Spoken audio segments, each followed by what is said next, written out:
What's up YouTube, it's Retro Zapdos here, back with another video for you guys. This time around I'm gonna add a new segment on the channel called ZAP Game Pickups, and this will be the first one, so enjoy!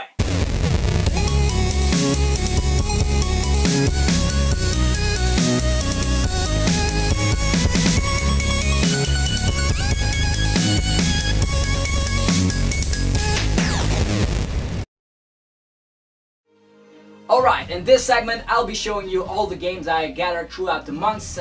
Every now and then I'll be uploading a video like this, a new ZAP game pickup, and this time around I'm gonna show you everything I got throughout, actually, like 2016. Yeah, let's go!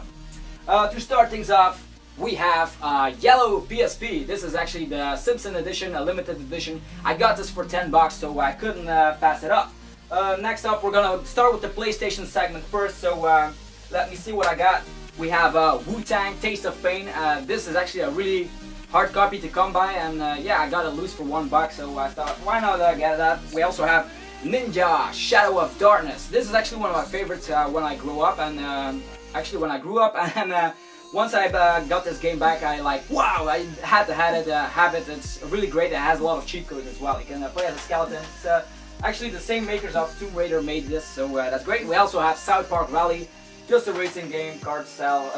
We have Micro Maniacs. Don't actually know anything about this, but it was really cheap, so couldn't pass it up. We have Medieval. Yeah, this is a really great game. That's why it's also a platinum. I rather not have a platinum version, but that's the only thing I found. So yeah, why not kept that in my collection? We have Tekken 2. Yeah, this one I actually got for like 2 bucks. Which might be a lot, but it's in really great condition with the manual, and there isn't a single scratch on the disc, so I thought, why not get that? We have the Bugs Bunny Lost in Time. This is a really great platformer. I used to play this a lot back in the days when I was a kid. Moving on, we have the PlayStation 2 segment. We have Kingdom Hearts, which was given to me by one of my close friends, so thanks a lot for that. Kingdom Hearts has always been a great series, and talking about great series, we have the platformer. This actually made the platform genre on the PlayStation 2. We have the Rachet and Clank. We have the trilogy here. I also have the fourth one, Gladiator, but the first three actually are the best ones in my opinion. All three are platinum though, but yeah, it was really cheap, so I thought, why not get them back and relive through the experience once again. Alright, moving on with PlayStation 2. There's a lot of PlayStation 2 this time around. We have Yu-Gi-Oh! The Duelist of the Roses. This is a great Yu-Gi-Oh! Game, and it actually came with 3 limited edition Yu-Gi-Oh! Cards in the game. Did not get that, but the PlayStation 2 copy is enough for me. We have Dark Chronicle, a harder game to come by in the US. It might be called something different, but it's an RPG type of style, and it's a really great game, and I actually got this from another friend of mine, so thanks a lot for that. We also have Mashed. I used to play this with my best friend back in the day, so it's really great to have it. It had like flamethrowers all over the place with your cars and just destroy each other. It's awesome, just like that. Go check it out. Yeah, still the PlayStation segment. We have 2 PlayStation 3 games. We have the Battle of Z. I still needed that copy. I didn't buy it because people didn't review it that well. They thought it wasn't that good of a Dragon Ball Z game, but I need to collect them all, so we have this one.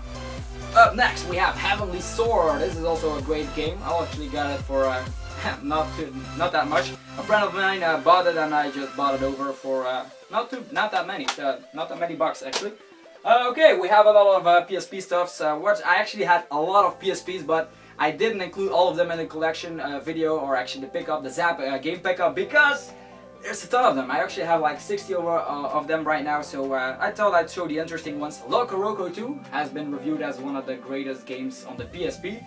Haven't played through that experience, but plan to do so in the future. We have Tag Team, Dragon Ball Z game. Really great on the PSP. I think it's one of the last, or if not the last PSP game for Dragon Ball Z on the regular PSP. We have TMNT, Kick 'em Out Leave. Yeah, reminds me of the epic rap battle, so I thought, why not pick it up. Then we have the collector's edition of the MotorStorm Arctic Edge. Yeah, I really enjoyed the MotorStorm. The graphics on this is amazing.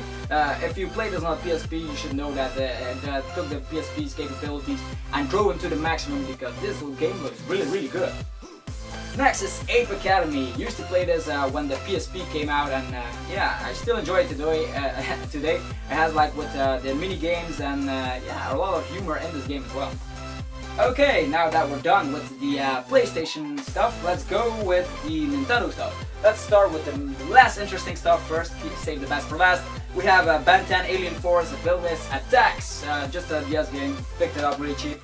Bakugan, yeah, it's a Battle Brawlers, it's one of those games that I never heard of, to be honest, so yeah, I thought why not get that. Don't have a lot of DS games besides Pokemon, which you saw in the previous video. Here we have the Avatar. It's one of the later games in the franchise. Looks really cartoony, but really great game. Okay, and now to more interesting stuff. We have Mortal Kombat 1 and Mortal Kombat 2, completely boxed with manual, so these games on the Super Nintendo are actually quite fun. The thing to notice here is that in the Super Nintendo version the blood was censored, which is kind of weird since the Genesis was also out at that time, but Nintendo wanted to have like a kid-friendly approach to the gaming industry. We have Starwing, talking about great games. This is one that came with the FX chip, which made 3D polygons possible, and this game isn't that good compared to the Star Fox 64 version, but it's completely boxed, so I thought, yeah, why not get that to complete my Star Fox collection. Still need that one for the Wii though. We have Street Racer. This one is in really great condition. I would give it like a 9 out of 10, and it's a really great racer game on the Super Nintendo. Alright, moving on, we have more box games.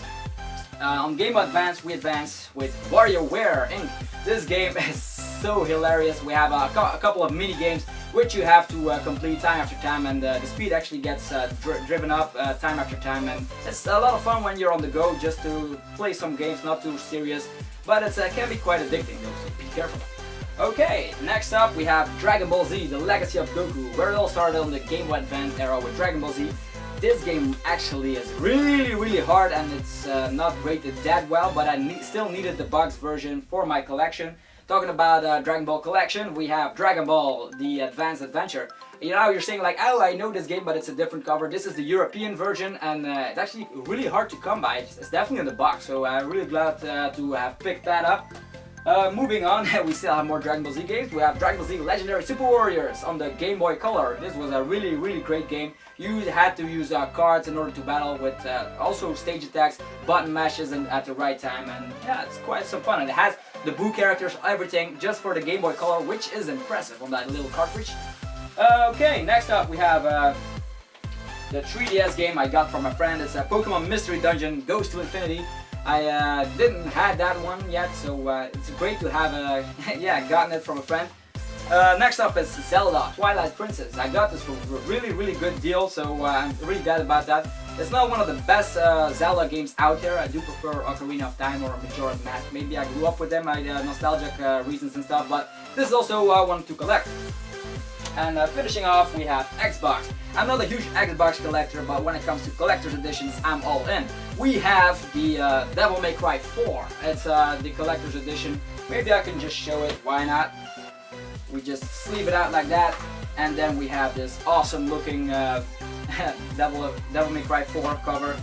It's awesome with the great manual hardcover, and the disc has no scratches. So this is one of the reasons I don't like the Xbox 360 that much, because the discs are always full of scratches. That is as well with the PlayStation 2, but the Xbox 360, I don't know what it is, but all the games I check out mostly have scratches. I really don't like that. The next one is Need for Speed Carbon as well, the collector's edition. So as you know, Xbox 360, I collect collector's editions or nothing at all. The thing I also have is the Alone in the Dark Extreme collector's edition with a great box and soundtracks and stuff.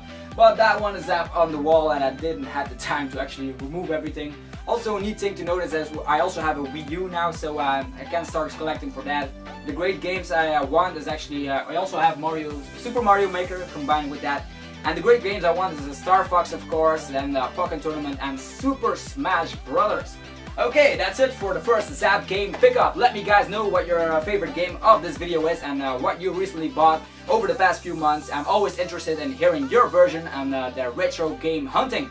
Okay, that's it. Hopefully you enjoyed this new type of video. If you enjoyed the series, definitely rock smash the hell out of that like button, because you know I always appreciate that. And I'll be seeing you guys soon with another retro game video. Stay fresh and keep gaming. Peace.